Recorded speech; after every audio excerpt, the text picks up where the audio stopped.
Malaling palang magkarpintero si Kapakut ah. Karpintero ko dati. Sino yung mga ano dyan? Kailangan ng labor. Kayang-kaya yung ano, papo. Ayos. Yung lagari, kunin mo. Yung lagari. Ito?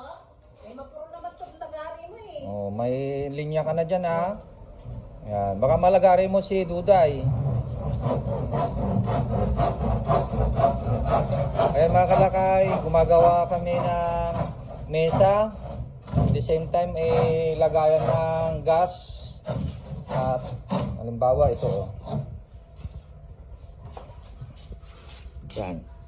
Ito kasing mesa na ito ay double purpose.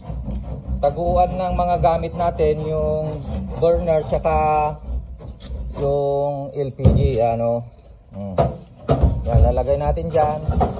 Pati yung burner. Tapos may kandado ito. Lalagyan pa natin ng saraduhan at kandado. Ayan. So ang kasama niyan yung lutuan. Iba naman yung lutuan. Dito yung lutuan. Yan, luma na yan. Kasi yung mga lutuan namin is mga stainless na. Ito naman kasi ay dagdag na taguan. Ano?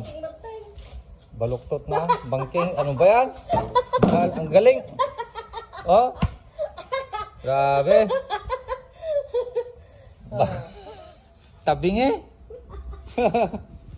Ayos. Sige, di bali ako na ang gagawa dyan. Ayan. Ganyan po yung style ng aming. Dito kasi tayo nagmamarinate eh. Yung aming mesa na double purpose. Halimbawa, ganyan po. Lagayan ng mga bowl na dyan tayo nagmamarinate. Yan. At dyan nilalagay yung mga luto. Kung mo yung kan. Halimbawa. Yung paggao.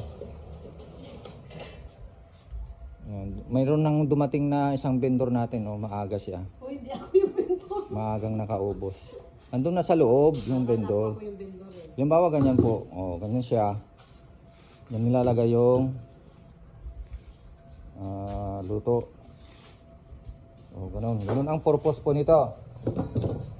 Ayan. May ipapakita po ako. Yung dating cart namin nasa labas. Luto na to, luluto na. Yan. Naka-stack na dito sa labas. Yung dati naming cart. Mas madali lang ipwesto yung ganitong cart.